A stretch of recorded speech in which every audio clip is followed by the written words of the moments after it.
সকালের মিষ্টি রোদ চোখে পড়তে ঘুম ভেঙে যায় মানহার। জানালার পর্দা ফাঁক দিয়ে রোদ এসে পড়ে মুখে। আর মোড়া ছেড়ে বিছানায় উঠে বসে মানহা। চোখ কষলে বিছানা থেকে নেমে সোজা ওয়াশরুমে চলে যায়। একেবারে ব্রাশ করে ফ্রেশ হয়ে বের হয়। এবার ড্রয়িং রুমের দিকে হাঁটা ধরে আর মনে মনে ভাবে, আজ থেকে নিজেকে অন্যরকম গড়ে তুলবো, নতুন করে বাঁচবো, সবাইকে নিয়ে বাঁচবো, হাসবো, মন খুলে হাসবো। সবাইকে দেখিয়ে দেবে মানহা কখনো ভেঙে পড়ে না, আর পড়বেও না। ভাবতে ভাবতে কখন যে নিচে নেমে গেছে বুঝতে পারেনি। মানহাকে দেখে নীরা হাসি মুখে বলে, আপু, তুমি এত সকালে উঠতে গেলে কেন? সবাই তো এখন ঘুমাচ্ছে। ঘুম ভেঙে গেলে আর ঘুম আসে না, তাই তো নিচে নেমে এসছি। আচ্ছা, নীরা মা কোথায়? ছোট আম্মু তো রান্নাঘরে। কেন, কি হয়েছে? তেমন কিছু না। আচ্ছা তুমি বসো, আমি তোমার জন্য কফি করে আনছি। ওকে, যাও। সোফায় একা একা বসে ভাবছে মানহা। পরিবারের সবাই অনেক অভিমান করছে, সহজে এদের অভিমান ভাঙানো যাবে না। তার মা তো তার সাথে কাল থেকে কথাই বলছে না। নীরার ডাকে ভাবনায় ছেদ পড়ে মানহার। এই আপু, কি এত ভাবছো? কফি ঠান্ডা হয়ে যাচ্ছে তো। হ্যাঁ, দাও। আপু তুমি থাকো, আমি একটু উপরে যাচ্ছি, দেখে আসি তোমার ভাইয়া উঠেছে কিনা। বেলা বাড়ছে, এখনো মশের ঘুম ভাঙেনি। আচ্ছা, যাও। মানহা পা টিপে টিপে কিচেনের সামনে যায়, দেখে তার মা রান্না করছে। বড় আম্মুও এখানে নেই, হয়তো রুমে গেছে। মানহা চুপি চুপি গিয়ে মায়ের পেছনে দাঁড়ায়। তানিয়া তবুও চুপ করে আছেন, মেয়ে কি করে তাই দেখার জন্য। এমন ভাব করে রান্নায় ব্যস্ত যেন আশেপাশে কেউ নেই। মানহা পেছন থেকে মাকে জড়িয়ে ধরে। মানহার কাজে তানিয়া বেগম ভড়কে যায়। মেয়ে যে এমন কিছু করবেন বুঝতে পারেননি। মানহা বলে, মা। তানিয়া বেগম নিশ্চুপ। মানহা ফের বলে, ও মা, কথা বলবেন আমার সাথে? আমি কি খুব বেশি করে ফেলেছি মা? তোমরা কেউ আমার সাথে কথা বলছো না, আমার যে খুব কষ্ট হচ্ছে মা। বলে নীরবে কান্না করে। চোখ থেকে এক ফোঁটা পানি গড়িয়ে তানিয়া বেগমের ঘাড়ে গিয়ে পড়ে। তানিয়া বেগম চমকে যান, মেয়ে তার কান্না করছে। সমস্ত অভিমান ছেড়ে ফেলে মেয়েকে বুকে জড়িয়ে নেন, সান্ত্বনার বাণী দেন। কাঁদিস না মা, সব ঠিক হয়ে যাবে। তুই কেন অমন করতে গেলি? বাড়ির সবাই যে খুব কষ্ট পেয়েছে। মানহা ফুপিয়ে কেঁদেই চলেছে। থামার কোনো নামগন্ধ নেই। বেশি কাদার ফলে হেসকে উঠে গেছে। অনেকক্ষণ ধরে মাকে জড়িয়ে ধরে রাখে। নীরা রুমে ঢুকে দেখে অয়ন বিছানায় নেই। ওয়াশরুম থেকে পানির শব্দ শুনে বুঝতে পারে অয়ন গোসল করছে। সেজন্য বেলকনিতে দাঁড়ায় অয়নের আসার অপেক্ষা করছে। মিনিট পাঁচেক পর অয়ন বাহিরে আসে। বেলকনিতে কাপড় নাড়ার জন্য আসলে সেখানে নীরাকে দাঁড়িয়ে থাকতে দেখে হাতের কাপড়গুলো চেয়ারে রেখে পেছন থেকে জড়িয়ে ধরে। কোমরে শীতল হাতের স্পর্শ পেয়ে কেঁপে ওঠে নীরা। বুঝতে পারে মানুষটা কে। কাঁপা কাঁপা গলায় বলে, কি করছো অয়ন? ছাড়ো, তোমার জন্য কফি আনছি, ঠান্ডা হয়ে যাচ্ছে। আমি এখন কফি খাবো না। খাবে না মানে? তাহলে খাবেটা কি? চা করে আনবো? চাও খাবো না। তাহলে? আমি অন্য কিছু খাবো। কি সেটা বলো, আমি নিচে গিয়ে করে আনছি। বলে ঘুরে তাকায় অয়নের দিকে। তার দিকে কেমন নেশালো দৃষ্টিতে তাকিয়ে আছে। চুমু খাবো। মানে কি সব বলছো? সাত সকালে ছাইপাস খেয়ে আসছো না? বাকিটুকু আর বলতে পারল না।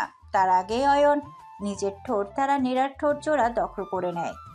এভাবে কিছু সময় অতিবাহিত হওয়ার পর ছেড়ে দেয় অয়ন। দুজনেই হাঁপাতে থাকে। নীরা লজ্জায় মাথা নিচু করে রাখে। নীরার চোখে মুখে লাজুক ভাব। অয়ন নীরাকে লজ্জা পেতে দেখে বলে, বউ। ঘোর লাগা কণ্ঠ। নীরা আর চোখে অয়নের দিকে তাকায়, দেখে অয়ন তার দিকেই তাকিয়ে আছে। অয়ন ফের বলে, বউ, তোমার লজ্জা ভাঙেনি? বিয়ের প্রায় মাস হতে চললো, এখনো যদি লজ্জা না ভেঙে থাকে তাহলে কি লজ্জা ভাঙার ব্যবস্থা করব? দুষ্টু হেসে কিছু বুঝে ওঠার আগেই নীরা এক দৌড়ে রুম থেকে বেরিয়ে যায়। হঠাৎ এমন হওয়ায় কিছু বুঝে উঠতে পারে না। যখন বুঝতে পারে তখন হেসে ওঠে অয়ন আর বলে, বউ, আমার লজ্জা পেয়েছে। নীরাকে দৌড়ে যেতে দেখে তানসি অবাক হয়। ভাবির আবার কি হলো, এভাবে দৌড়াচ্ছে কেন? পাগল টাগল হয়ে গেল নাকি? তানসিকে এভাবে অন্যদিকে তাকিয়ে থাকতে দেখে মিরাজ এগিয়ে আসে, মাথায় গাঁটটি দিয়ে বলে, কি রে তানু বিবি, তোর আবার কি হলো? এমন ব্যাক্কেলের মতো ওদিকে চেয়ে আছোস কেন? মিরাজের বাচ্চা, নাম ঠিক করে বল। Not me Tanu Bibi, call me তানছি, ওকে? আইসে তানু বিবি, তাকে নাকি তানসি বলতে হবে। মুখ ভাঙিয়ে বলে মিরাজ। তানসির রেগে বোম হয়ে যায়। অগ্নি দৃষ্টিতে মিরাজের দিকে তাকায়। মিরাজ ভয় পাওয়ার ভান করে বলে, ওরে বাবা গো, আমি তো ভয় পাইছি। অমন করে তাকাস কেন? মিরাজ আর তানসি সাপে নেওয়ালের সম্পর্ক। তারা সমবয়সী হওয়ায় সম্পর্কটা অন্যরকম। তানসি রেগে এক ঘা দিয়ে বসে মিরাজের বুকে। মিরাজ আহ করে বলে, মারিস কেন বোন? ব্যথা লাগে তো। ইনোসেন্ট ফেস করে। রাখ তোর ব্যথা। বল, আমাকে কখনো এই নামে ডাকবি? বল, নইলে আরো দেবো কিন্তু। হ্যাঁ, ডাকবো তো। বলার সাথে সাথে ধুরুম ধুরুম করে কিল ঘুষি মারতে থাকে। তানসির হঠাৎ আক্রমণে ভড়কে যায় মিরাজ। মানহা উপরে আসার সময় দুজনকে এভাবে ঝগড়া করতে দেখে অবাক হয়ে জিজ্ঞেস করে, এই তোরা কি শুরু করেছিস? এবার ঝগড়া কেন করছিস? কি হয়েছে? হ্যাঁ, তানসি কাঁদো কাঁদো ফেস করে বলে, আপু, তুমি তোমার ভাইকে ভালো হয়ে যেতে বলো। কেন? কি করেছে ও? আপু, তুমি তানু বিবিকে ভালো হতে বলো কিন্তু। মিরাজের বাচ্চা, তোকে তো আমি। দাঁতে দাঁত চেপে চিল্লিয়ে বলে। তানসি ফের মানহাকে বলে, আপু জানো, তোমার ভাই আমাকে কি বলে রাখছে? কি? তানু বিবি। মানহা হো হো করে হেসে ওঠে। আপু, তুমিও হাসছো। তুমি বলো, মিরাজ ভাই কি কাজটা ঠিক করেছে? মানহা হাসি থামিয়ে গম্ভীর কণ্ঠে বলে, মোটেও না। মিরাজ অন্যায় করেছে। আমার বোনের সুন্দর নাম থাকতে সে কেন এই নামে ডাকবে? তাহলে তাকে শাস্তি দাও। এই কি বলিস? শাস্তি? হ্যাঁ আপু, শাস্তি। মানহা থতমত খেয়ে যায়। এইবার কি করবে সে? কি এক ঝামেলায় পড়ল সে। মিরাজ তো রেগে মেগে ফায়ার। তার আপু তানু বিবির কথাই সায় কেন দিচ্ছে? মানহা অনেক বুঝিয়ে শুনিয়ে দুজনকে দুদিকে পাঠায়। দুজনে চুপচাপ চলে গেলে স্বস্তির নিঃশ্বাস ফেলে। যাক বাবা, বাঁচা গেল। আনমনে হেসে উঠে বলে, দুইটাই পাগল। এক জায়গায় হলেই শুধু ঝগড়া আর ঝগড়া। এই যে আমার স্বপ্নে আসা প্রেয়সী, আপনি যে আমাকে শান্তিতে ঘুমাতে দেন না। কখনো যদি আপনার বিরুদ্ধে বিদ্রোহ ঘোষণা করে আমার দুটি চোখ, তখন কি করবেন শুনি? তখন কি ম্লান হবে না আপনার ঠোঁট কবিতার শোকে? যদি আপনার নীল শাড়ির রং ভুলে যায়, স্নিগ্ধ চুল তার সুবাস হারায়, যদি মনে হয় বরফের নদী মৃত্যুর বিষাদের ব্যাকুল, আমি হারিয়ে গেলে জ্যোৎস্না রাতে আপনার অস্তিত্ব কে খুঁজবে শুনি? কবিতার খাতা যদি ফাঁকা থাকে মন, আমি ছাড়া আপনি, আপনার কাজল চোখ বাজবে কতক্ষণ? এবার ফিরান তবে আমার হে প্রেয়সী। আমাতেই বেঁচে আছেন আপনি, আমাতেই আপনার বাড়ি। তবে আমি চাই কবিতার আবার পুণ্যজনম হোক, শহরের বুকে গুজুক আবার একজোড়া মায়াবতী নদী। আকাশের দিকে তাকিয়ে কবিতাটা বলে থেমে যায় আবরার। আকাশের পানে একধিয়ানে চেয়ে থাকে, বিরতিহীন চেয়ে থাকে। চুলগুলো উস্কো খুস্কো, চোখ দুটো লাল হয়ে আছে। কয়েকদিন ঠিকভাবে ঘুম হয় না তার। সবকিছু এলোমেলো লাগছে। নিজেকে শূন্য শূন্য লাগছে। সে একটা ডিসিশন নিয়েছে। এবার সে মানহাকে নিজের ভিতরে লুকিয়ে রাখা অনুভূতির কথা বলে দেবে। আর কতদিন গোপন করে রাখবে? অন্য কেউ মানহার জীবনে আসার আগেই সে নিজের করে নেবে। মানহাকে সে হারাতে পারবে না।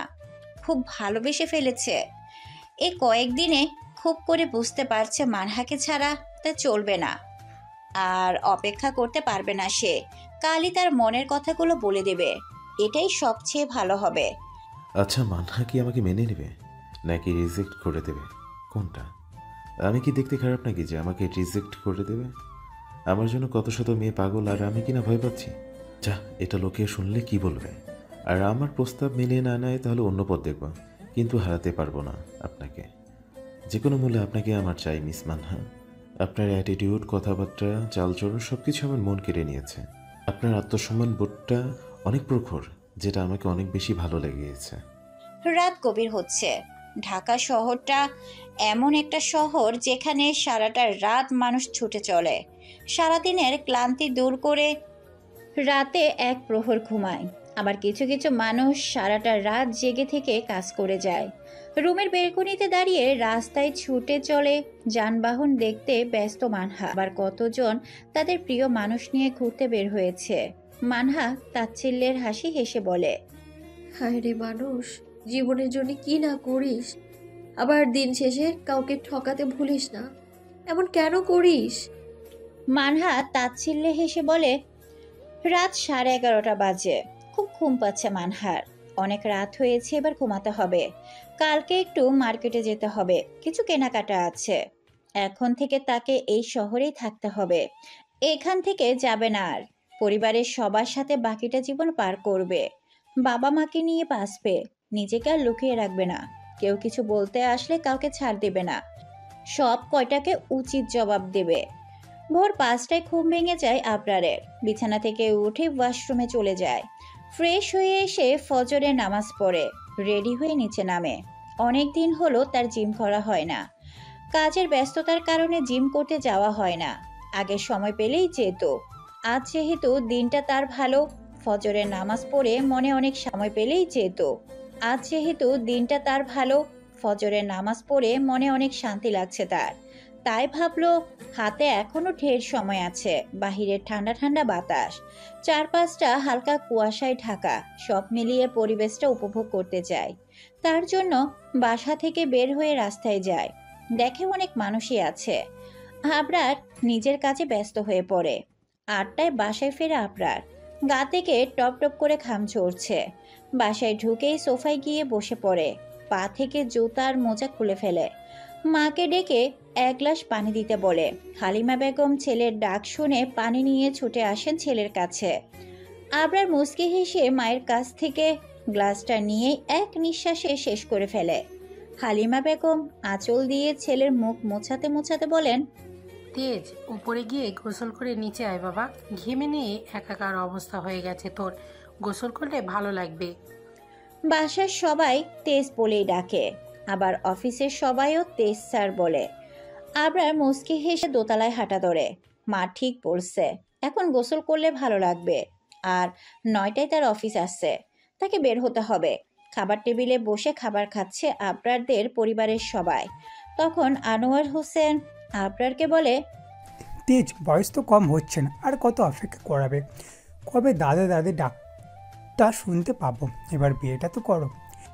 বাবার কথায় গলার খাবার আটকে যায় আবরারের। হালিমা বেগম তাড়াতাড়ি পানি দেন ছেলেকে আর স্বামীকে বকেন। বলার আর সময় পাও না? আবরার খাওয়া বাদ দিয়ে কিছুক্ষণ দম মেরে বসে থেকে বাবার কথার উত্তর দেয়। বাবা, আমি সোজাসাপটা কথা বলতে পছন্দ করি, সেটা তোমরা ভালো করে জানো। আমি একটা মেয়েকে পছন্দ করি। খাবার টেবিলে সবাই অনেক অবাক হয়, কিন্তু কিছু বলে না। আবরার একটা মেয়েকে পছন্দ করে, এটা তো খুব ভালো কথা। আনোয়ার হোসেন খুশি হয়ে জিজ্ঞেস করেন, মেয়েটা কে, কোথায় থাকে, তার ঠিকানা দে, বিয়ের দিন তারিখ ঠিক করে আসি। কি বলো বাবা তুমি?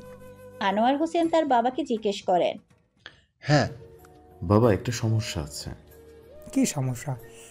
অবাক হয়ে বলেন, বাবা, মেয়েটাকে আমি পছন্দ করলেও মেয়েটা আমাকে পছন্দ করে কিনা সেটা আমি জানি না। আমার ছেলেকে কোনো মেয়ে পছন্দ করবেন এটা হতে পারে না। আমি শিওর মেয়েটাও তোকে পছন্দ করবে বেটা। তাই যেন হয়। তাড়াতাড়ি করে মনের কথা বলে এটা দে বেটা। আচ্ছা, আমি তাহলে আসি, অফিসে যেতে হবে। বলে খাবার টেবিল ছেড়ে অফিসের উদ্দেশ্যে রওনা হয়। সাবধানে যাস বাবা।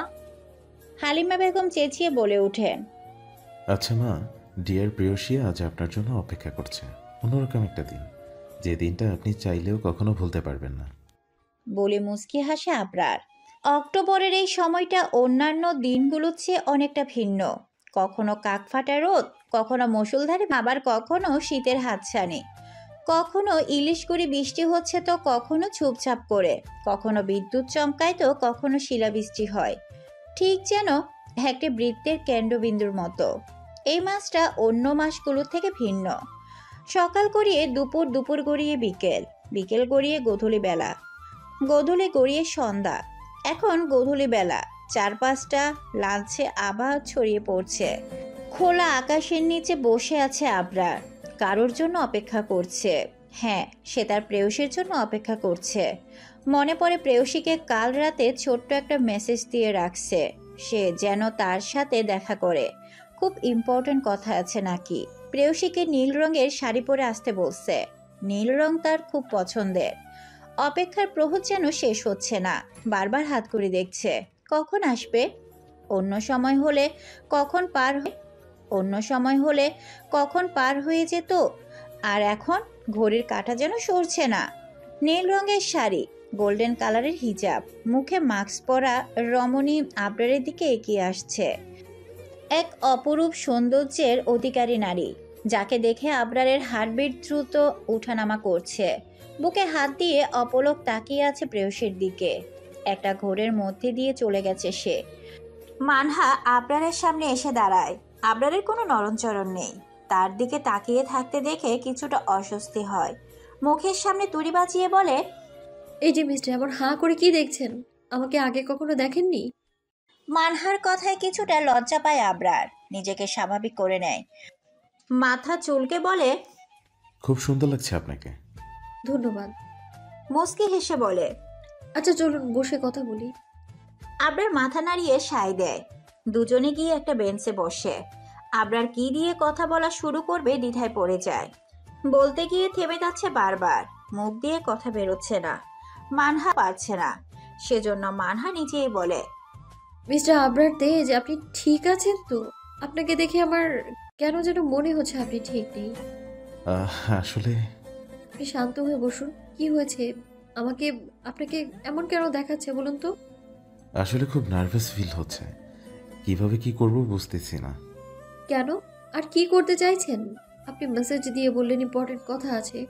কি কথা বলুন? সেটাই তো বলতে যাচ্ছি, কিন্তু পারছি না। বিড়বিড় করে বলে, কিছু বললেন? না না, হে আল্লাহ প্লিজ মনে শক্তি দাও। খুব ভয় করছে যদি মেনে না নেয়। আগে কখনো কোনো মেয়েকে প্রপোজ করিনি, কিভাবে করি যে। আপনি চুপ করে আছেন কেন? কি বলার জন্য আসতে বলেছেন সেটা তো বলুন। আর কতক্ষণ ওয়েট করব? আবার নিশ্চুপ। কিন্তু এভাবে চুপ করে থাকলে সে কখনোই তার মনের কথা বলতে পারবে না। তাই এবার মনে মনে প্রস্তুতি নেয়। আবরার উঠে দাঁড়ায় এবং আবরারকে দাঁড়াতে দেখে অবাক হয় মানহা। হঠাৎ উঠে দাঁড়ালো কেন? বিস্ময়ে মানহা নিচেও উঠে দাঁড়িয়ে বলে, কি হয়েছে আপনার? উঠলেন কেন?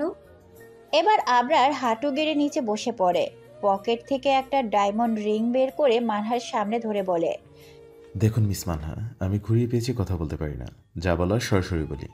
আমি আপনাকে বিয়ে করতে চাই, আপনাকে আমার জীবনসঙ্গী করতে চাই। আপনাকে খুব ভালোবেসে ফেলেছি। আপনাকে ছাড়া কিছুই ভাবতে পারি না। সবসময় আপনার কথা মনে হয়। আমি ঠিক করে ঘুমাতে পারছি না, খেতে পারছি না, কোনো কাজে মন দিতে পারছি না। যাই করতে যাচ্ছি না কেন, বারবার আপনার মায়াবী মুখটা আমার চোখের সামনে ভেসে আসছে। এক কথায় আপনাকে ছাড়া আমার চলবে না। আপনার তেজ আপনাকে ছাড়া ভালো নেই, আপনাকে ছাড়া অসম্পূর্ণ। হবেন কি আমার অর্ধাঙ্গিনী, হবেন কি আমার সুখ দুঃখের সাথী। আপনাকে কখনো কষ্ট পেতে দেব না, কখনো দুঃখ আপনাকে ছুতে পারবে না। সবসময় আগলে রাখবো, ট্রাস্ট মি বোন বিড়াল। এক নিঃশ্বাসে বলে দম নেই আবরার। মানহা বিস্ময়ে তাকিয়ে আছে আবরারের দিকে। লোকটা কি পাগল হয়ে গেছে? কি সব যাতা বলছে? এটা কখনোই সম্ভব নয়। মুখ চেপে ধরে দাঁড়িয়ে আছে মানহা। কোনো কথা বলার শক্তি পাচ্ছে না সে। কি বলবে সে? আশেপাশের মানুষগুলো কেমন করে তাকিয়ে আছে তাদের দিকে। মানহাকে চুপ করে থাকতে দেখে ফের বলে, প্লিজ অ্যাকসেপ্ট করুন। চুপ করে থাকবেন না, অনেক আশা নিয়ে এসেছি, ফিরিয়ে দেবেন না। এভাবে আর কতক্ষণ বসে থাকবো? হাঁটু গেটে থাকতে কষ্ট হচ্ছে। মানহা মুখ খোলে। সে যতই চুপ থাকবে ততই ঝামেলা বাড়বে, বই কমবে না। আপনি উঠে দাঁড়ান, এভাবে বসে থাকবেন না। মানহার কথা শুনে মুখ কালো হয়ে যায়। মানহার দিকে তাকিয়ে বলে, আপনি অ্যাকসেপ্ট করেন না অবধি আমি দাঁড়াবো না। বোঝার চেষ্টা করুন আবরার, লোকে দেখছে আমাদের, কেমন করে তাকাচ্ছে দেখুন। দেখুন, তাতে আমার কিছু যায় আসে না। আবরারকে আর কিছু বলতে দেয় না। হাত ধরে টেনে দাঁড় করিয়ে বলে, আমরা অন্য কোথাও গিয়ে কথা বলি, পার্কের নিরিবিলি জায়গায় চলুন। বলে হাঁটা ধরে মানহা। মানহাকে অনুসরণ করে পিছে পিছে যায় আবরার। পার্কের এক সাইডে আসে দুজন। এখানে কোনো মানুষজন নেই, আছে শুধু আবরার আর মানহা। দুজনে নীরব হয়ে দাঁড়িয়ে আছে। নীরবতা ভেঙে মানহা বলে, আপনি যেটা বলেছেন সেটা কখনোই সম্ভব না। আপনি আমার অতীত সম্পর্কে কিচ্ছু জানেন না, তাই হয়তো পাগলামো করছেন। যখন জানবেন তখন ছুটে পালাবেন। আমি সবটা জানি, আর জেনে শুনে আপনাকে প্রস্তাব দিছি। মানহা চমকে জিজ্ঞেস করে। আপনি জানেন মানে? কিভাবে? আমি একজন ডিভোর্সি মেয়ে, জানেন আপনি? সেটা যেভাবে হোক না কেন, আপনার অতীত নিয়ে আমার কোনো আপত্তি নেই। আমি আপনাকে ভালোবেসেছি আপনার ভিতরের সৌন্দর্য দেখে, আপনার বাইরের সৌন্দর্য দেখে নয়, আপনার আত্মসম্মান বোধ দেখে। আপনি কখনো অন্যায় থেকে চুপ করে থাকেন না। আপনাকে যে যা বলবে আপনি উচিত জবাব দেবেন। আমি এটা চাই। এরপরেও কি আমাকে অ্যাকসেপ্ট করতে সমস্যা হচ্ছে? হ্যাঁ। কি বলছেন? এত কিছু বলার পরেও? জি। আপনি যদি আমায় বিয়ে করেন পস্তাবেন তাহলে। আমরা যখন পায়ে ঠেলে জিনিস মাথায় তুলি তখন আমাদেরকে পস্তাতেই হয়। আজ না হয় কাল পস্তাতেই হবে। মানহা, কি বলছেন আপনি এসব? আমি একজন অ্যাডাল্ট পারসন, আমার বোঝার ক্ষমতা আছে। আমি কোনো আবেগে এসব বলছি না। কোনটা আবেগ আর কোনটা ভালোবাসা সেটা আমি বুঝি। আচ্ছা বেশ, আপনার কথাই মেনে নিলাম, কিন্তু আপনি আমার একটা কথার উত্তর দিন তো। জি বলুন। আপনার পরিবার মেনে নিবে আমায়? জেনে শুনে একটা ডিভোর্সি মেয়েকে কেউ তার পুত্রবধূ হিসেবে মেনে নেবে? আপনিই বলুন। অবশ্যই, কেন নেব না? মুখে বলা যতটা সহজ, কাজে করা ঠিক তার থেকে কঠিন মিস্টার আবরার তেজ। আপনি বাস্তবতা বোঝার চেষ্টা করুন। আপনি আমার থেকে ভালো কাউকে ডিজার্ভ করেন। আমার মতো ডিভোর্সি মেয়েকে আপনার সাথে মানায় না। আমার পরিবারকে আমি চিনি, তারা আপনাকে মেনে নেবে, তাদের কোনো সমস্যা নেই। আপনি রাজি থাকলে আমি সব ম্যানেজ করে নেব। আপনার পরিবারের সবাই মেনে নিলেও আপনার মা কখনোই মেনে নিতে পারবে না। কোনো মাই চায় না তার সন্তান কোনো ডিভোর্সি মেয়েকে বিয়ে করুক। তার একমাত্র ছেলেকে কখনোই এমন একটা মেয়ের সাথে বিয়ে দেবে না। আমার মা অনেক ভালো মানুষ, তোমার কথা বললে কখনোই না করবে না। তোমাকে অনেক পছন্দ করে মা। আমি সেটা জানি আবরার, আন্টি খুব ভালো মানুষ, কিন্তু বললাম না আমি একটা ডিভোর্সি মেয়ে। সমাজে কেউ ডিভোর্সি মেয়েদের মেনে নেয় না। আমি কখনোই আপনার লাইফটা নিজ হাতে শেষ করতে পারবো না। প্লিজ আপনি চলে যান, আর কখনো আমার সামনে আসবেন না। মানহা, এভাবে বলতে পারছেন? আমি আপনাকে খুব ভালোবাসি, আপনাকে ছাড়া থাকতে পারবো না। করুণ গলায় বলে। আমি আর কোনো কথা বলতে বা শুনতে চাই না। ভালো মেয়ে দেখে বিয়ে করে নিন। আমার আশা থাকাটা বোকামো ছাড়া আর কিছুই না। ভালো থাকবেন। বলেই চলে যায় মানহা। মানহার যাওয়ার পানে এক ধারে তাকিয়ে থাকে আবরার। চোখ থেকে এক ফোঁটা পানি গড়িয়ে পড়ে। কেউ দেখার আগে সেটা আড়াল করে নেয়। সে হেরে যেতে পারে না। মানহার মন সে জয় করেই ছাড়বে। আপনি কাজটা ঠিক করলেন না বোন বিড়াল। সোজা আঙুলে ঘি না উঠলে আঙুলটা বাঁকা করতেই হবে। বলে রহস্যময়ী হাসে। বিধ্বস্ত অবস্থায় বাসায় ফেরে আবরার। নিজেকে বড্ড অসহায় লাগছে। যেখানে সব মেয়ে তার জন্য পাগল, সেখানে একটা মেয়ে তাকে পাত্তা দিল না। ভাবতেই অবাক করা বিষয়। সেদিনের পর আর মানহার সাথে দেখা হয়নি আবরারের। অফিসের কাজে খুব ব্যস্ত হয়ে পড়ে আবরার। খাওয়ার সময় পর্যন্ত পাচ্ছে না। আজ সন্ধ্যায় একটা মিটিং আছে তাদের, সেটার জন্য প্রস্তুতি নিচ্ছে। এই ডিলটা পেলে তাদের কোম্পানির জন্য অনেক ভালো হবে। সেজন্য দিন রাত 24 ঘন্টা তার পিছে ব্যয় করছে। সমস্ত ফাইল নিজে চেক করছে।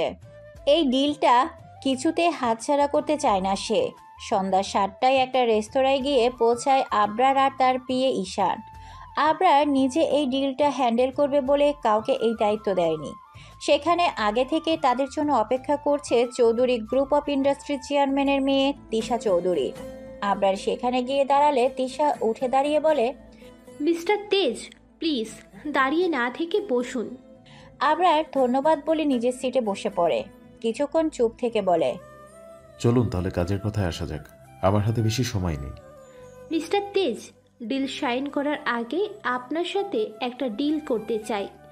যদি আমার প্রথম ডিলে রাজি হন তাহলে আমি পেপারে সাইন করব, তার আগে নয়।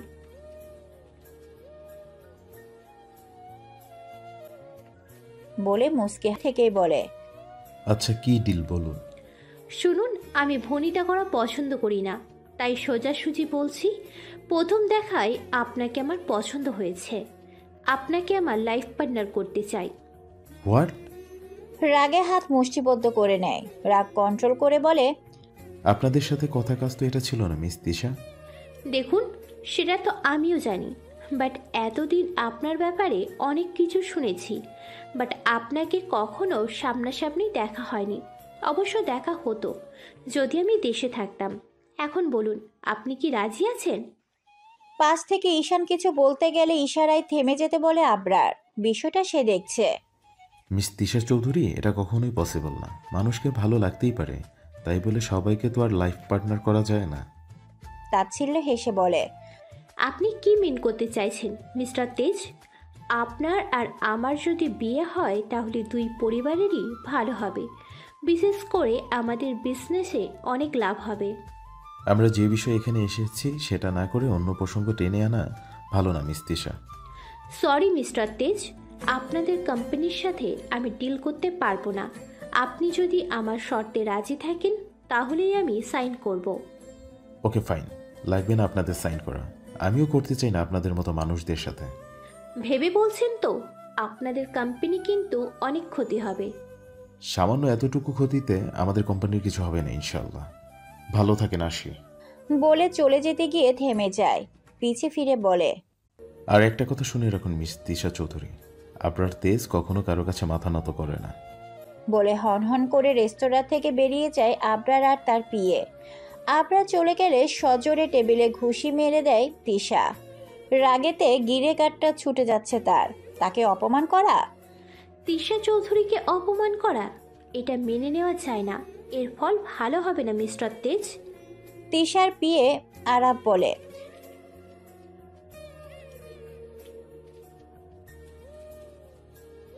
তিশা চারপাশে তাকিয়ে দেখে সবাই তার দিকে ড্যাব ড্যাব করে চেয়ে আছে। টেবিল থেকে ব্যাগ নিয়ে রেস্তোরাঁ থেকে বেরিয়ে যায় তিশা। নিরিবিলি গাড়ি ড্রাইভ করছে আবরার। তার পাশে চুপ করে বসে আছে ঈশান। সে তার স্যারকে দেখছে। এত কিছু চুপচাপ কেমনে মেনে নিল? মেয়েটাকে আর একটু দিল না কেন? সে হলে তো আচ্ছা করে বকে দিত। তার ভাবনার মাঝেই বলে, ঈশান কিছু বলবে?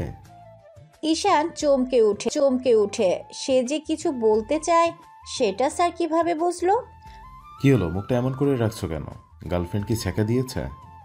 না স্যার, আসলে স্যার একটা কথা বলার ছিল। হ্যাঁ বলো। স্যার, মেয়েটাকে রিজেক্ট কেন করলেন? কেন করছি সেটা বড় বিষয় না। মেয়েটাকে দেখে তোমার পছন্দ হলে আমাকে বলতে পারো, তার সাথে বিয়ের ব্যবস্থা করে দেব। স্যার, এইসব আপনি কি বলছেন? এমন চেষ্টা গায়ে পড়া মেয়েকে আমার কিভাবে পছন্দ হতে পারে? দেখলেন না মেয়েটা কেমন শর্ট ড্রেস পরে আসছে? এমন মেয়েকে আমার ভালো লাগে না। আর প্রথম দেখে কিভাবে আমাদের সাথে এমন করতে পারলো, বিষয়টা ভেবে দেখেছেন? বাহ, তোমার তো দেখি সব দিকে খেয়াল আছে। Good job. মেয়েটার ব্যাপারে আর একটা কথা বলবে না। যদি বলো তো তোমার দিনার সাথে ব্রেকআপ করিয়ে দেব। প্লিজ স্যার, এমনটা করবেন না। আমি আর একটা কথা বলবো না, এই মুখে হাত দিলাম। বলে আঙ্গুল দিয়ে ঠোঁট চেপে রাখে। আবরার ঈশানের অবস্থা দেখে মুচকি হাসে। ডিলটার জন্য তার অনেক খারাপ লাগে। দুইটা দিন খেয়ে না খেয়ে কাজ করছে। অবশ্য মানহার জন্য এমন হাজারটা ডিল চলে গেল তার কিছু যায় আসে না। মানহার কথা মনে পড়লে মুচকি মুচকি হাসে। আবরারকে হঠাৎ করে হাসতে দেখে ঈশানের খটকা লাগে। স্যার কেন হাসছে? নিশ্চয়ই কিছু একটা ঘাবলা আছে। ঈশান কিছুটা সাহস চুকিয়ে বলে, স্যার, যদি কিছু মনে না করেন আরও একটা কথা বলবো। ঈশানের কথা শুনে আবরার ঈশানের দিকে তাকায়। আবরারের তাকানো দেখে বলে, থাক স্যার, কিছু বলছি না। কি বলবে বলো। সত্যি বলবো স্যার। ভনিতা বাদ দিয়ে বলো ঈশান। স্যার, আপনি কি প্রেমে পড়েছেন? ঈশানের কথায় গাড়ি জোরে ব্রেক করে ঈশানের দিকে তাকিয়ে বলে, কি বললে তুমি? আসলে স্যার, আপনাকে দেখে মনে হলো আপনি প্রেমে পড়েছেন। যার প্রেমে পড়েছেন তার কথা মনে করে মুচকি মুচকি হাসছেন। ও। আবরারের ব্যবহারে টাস্টি খেয়ে যায় ঈশান। শুধু ওহ বলল, ব্যাপারটা কি? এখন যদি জিজ্ঞেস করে তাহলে তার কপালে বহু দুঃখ আছে। তাই চুপ থাকাই শ্রেয় বলে মানহার জন্য অপেক্ষা করছে। মানহা আসলে তারা বাসা থেকে বের হবে। এখন মানহাকে নিয়ে তাদের বাসায় যাবে। তার কিছু বই সেখানে আছে। মানহা যেতে রাজি হয় না, কিন্তু নীরার জেদের কাছে হার মানতে হয়। তাকে ছাড়া সে যাবেই না। বিকেলের মধ্যে চলে আসবে। মানহা নিজের রুমে তৈরি হচ্ছে। শুধুমাত্র অয়ন ভাইয়ের জন্য সেখানে যেতে হচ্ছে। শোরুমে অনেক ভিড়, সে নাকি যেতে পারবে না। আজ ফ্রাইডে হওয়ায় চাপ বেশি। ছুটির দিনে সবাই কেনাকাটা করতে যায়। অগত্যার রেডি হয়ে নিচে নামে মানহা। দেখে নীরা আর তানসী দুজনেই তার জন্য অপেক্ষা করছে। তিনজনে বেরিয়ে যায় বাসা থেকে। উদ্দেশ্য তাদের অয়নের শ্বশুরবাড়ি। মানহা, নীরা, তানসি তিনজনে জর্জেট 3 পিস পরছে, তার সাথে ম্যাচিং হিজাব। তিনজনেরই মুখ ঢাকা, কেউ দেখলে চিনার উপায় নেই তারা কারা। সেজন্য তিনজনই ভিন্ন রকম সেজে বের হয়েছে। তারা গাড়ি নেয়নি, গাড়ি বাবা আর চাচ্চু নিয়ে গেছে। তাদের একটাই গাড়ি আর 2টো বাইক। তিনজনে একটা অটোতে উঠে পড়ে। অটোওয়ালা জিজ্ঞেস করে কোথায় যাবেন। নীরা উত্তরে বলে লোকটা নিজের মতো অটো চালাতে ব্যস্ত। অটো ভিতর তিনজনে গল্প করতে করতে পৌঁছে যায় নীরাদের বাসার সামনে। অটো থেকে নেমে পড়ে তিনজন। নীরা ভাড়া মিটিয়ে তার সাথে আসতে বলে। হাঁটতে হাঁটতে মানহার মনে পড়ে যায় সেদিনের কথা। সেদিন মার্কেটে যাওয়ার কথা থাকলেও আবরারের জন্য আর যাওয়া হয় নাই। সেদিনের পর আর দেখা হয়নি তাদের। নীরার ডাকে ভাবনায় ছেদ পড়ে মানহার। নীরার পেছন পেছন বাড়ির ভিতরে ঢোকে। সেখানে গিয়ে আরেক বিপত্তি ঘটে। যদি আগে থেকে জানতো এমন কিছু হতে পারে তাহলে কখনোই আসতো না মানহা। মিনিট 10 হয়েছে মানহারা আবরারের বাড়ি আসছে। ড্রয়িং রুমে বসে 4-5টা দেখছে। নীরার মা হালিমা বেগম তাদেরকে বসিয়ে রেখে গেছেন চা নাস্তা আনতে। নীরা আর তানসি কথা বললেও মানহা বলে না, সে চুপ করে আছে। সে আছে গভীর ভাবনায়। আবরার যদি সামনাসামনি বেঁধে যায় তখন কি করবে? তাদের বাড়ি এসে তাকে অ্যাভয়েড করা কেমন একটা হয়ে যায়। নীরা অনেকক্ষণ ধরে খেয়াল করছে মানহা আসার পর থেকে কেমন চুপচাপ হয়ে আছে। কিছু একটা ভেবেই মুচকি হাসে নীরা। সে তো খুব করেই জানে তার মানহা আপু কেন এমন করে আছে। নীরার মনে পড়ে যায় সেদিনের কথা, যখন আবরার ফোন দিয়ে তাকে সব বলে, আর আজ তার ভাইয়ের কথা মতো মানহাকে তাদের বাড়ি আনছে। পরিকল্পিতভাবে প্ল্যান করে এখানে আসছে। মানহা যদি কোনো মতে জানতো তাহলে কখনোই আসতো না। তাই তো এত লোকচুরি। নীরার ভাবনা, তোমার আবার কি হলো? এমন করে তাকিয়ে আছো কেন? আগে কখনো দেখোনি নাকি? আজকে একটু বেশি সুন্দর লাগছে। ভ্রু নাচিয়ে বলে। মানহার কথায় ভেবাচাকা খেয়ে যায় নীরা। আমতা আমতা করে বলে, তুমি চুপচাপ আছো কেন? তাই দেখছিলাম আর কি। নীরার কথায় পরিপ্রেক্ষিতে মানহা কিছু বলে না। তার আগে হালিমা বেগম চলে আসেন। তিনজনের হাতে চা দিলেন, সাথে বিস্কুটও দিলেন। সেগুলো খেয়ে নীরা তার রুমে নিয়ে যায়। নীরার রুমে গিয়ে তানসি ধাপ্পাস করে বিছানায় শুয়ে পড়ে। তানসির কাণ্ডে হেসে ওঠে দুজনকে হাসতে দেখে তানসি নিজেও হো হো করে হেসে ওঠে। ছাদে একা দাঁড়িয়ে আছে মানহা। সে কখন তাকে রেখে নিচে গেছে নীরা। একা একা বোরিং লাগছে তার। রোদে প্রখরতা বাড়ছে। এখন নাগাদ 12টা বাজে। ছাদে লাগানো কাঠগোলাপের দিকে নজর পড়ে তার। মুহূর্তেই অনেক ভালো লাগা কাজ করে। হেঁটে গিয়ে কাঠগোলাপের কাছে দাঁড়ায়। ঝুঁকে একটা ফুল ছিঁড়তে যায়, কিন্তু পুরুষালী কণ্ঠ পেয়ে থেমে যায় মানহা। কারো অনুমতি ছাড়া তার ফুল গাছ থেকে ফুল ছেঁড়া ঘোর অপরাধ। সেটা কি মিস মানহা জানে না? মানহা পেছনে ফিরে আবরারকে দেখে চমকে যায়। যেখানে বাঘের ভয় সেখানেই সন্ধ্যা হয়। সেটা আজ হাড়ে হাড়ে টের পাচ্ছে। যাকে সে ইগনোর করছে, যার সামনে পড়বে না বলে দেখে শুনে চলছে, আর এখন সে তার সামনে। ভদ্রতার খাতিরে বলে, সরি, আমি জানতাম না গাছটা আপনার। বলে পাশ কাটিয়ে চলে যেতে নেয়, কিন্তু পারে না। আবরারের কথায় থেমে যেতে হয় তাকে। আমাকে ইগনোর করছেন আপনি? আমি কি করেছি? আবরারের সামনে এসে বলে, আপনি জানেন না কি করছেন? দেখুন মানহা, আপনি প্লিজ বোঝার চেষ্টা করুন। আপনাকে ছাড়া আমি ভালো নেই। করুণ গলায় বলে। আবরারের চাহনি দেখে খারাপ লাগে মানহার, কিন্তু কিছু করার নেই তার। সে আর কোনো পুরুষের সাথে নিজেকে জড়াতে চায় না। আবরার সব দিক থেকে পারফেক্ট, কিন্তু একটা কিন্তু রয়েই যায়। আপনি চুপ করে আছেন কেন মানহা? প্লিজ কথা বলুন। মিস্টার আবরার, আপনি যেটা বলছেন সেটা কখনোই সম্ভব না। আর আমি কোনো সিন ক্রিয়েট করতে চাচ্ছি না। এখানে যে কেউ চলে আসতে পারে। আপনি প্লিজ চলে যান। আন্টি দেখলে খারাপ ভাববে। আমি চাই না আন্টি আমায় খারাপ ভাবুক। এখানে কেউ আসবে না, আর আপনাকে কেউ খারাপ বলবেও না। আচ্ছা, আপনি একটু ঠান্ডা মাথায় ভাবেন তো, আমি কি দেখতে খুব খারাপ? আমাকে এত অপছন্দ কেন আপনার? আমি কি কখনো বলেছি আমি আপনাকে অপছন্দ করি? কেন নিজেকে খারাপ বলছেন? বলে নিচে যাওয়ার জন্য পা বাড়ায়। আবরার মানহার হাত ধরে দাঁড় করিয়ে দেয়। আবরারের কি হলো সে জানে না। আচমকা মানহাকে জড়িয়ে ধরে বলে, প্লিজ আমাকে ছেড়ে চলে যাবেন না। আপনাকে খুব ভালোবাসি, খুব ভালোবাসি। হঠাৎ এমন কিছু হবে কল্পনার বাহিরে ছিল মানহার। আচমকা শরীর জুড়ে শীতল বাতাস বয়ে যায়। এক অন্যরকম অনুভূতির সাথে পরিচয় হয়। এ কেমন অনুভূতি? আবরারের হুঁশ আসতেই ছিটকে দূরে সরে যায়। এসে কি করলো? আবেগে মানহাকে জড়িয়ে ধরলো। মানহা এখন কি ভাববে? সে খারাপ। মানহা স্ট্যাচু হয়ে দাঁড়িয়ে রয়। তার সাথে এতক্ষণ কি হলো সেটা বুঝে উঠতে সময় লাগে। আশ্চর্য হয়ে আবরারের দিকে তাকিয়ে দেখে সে মাথা নিচু করে আছে।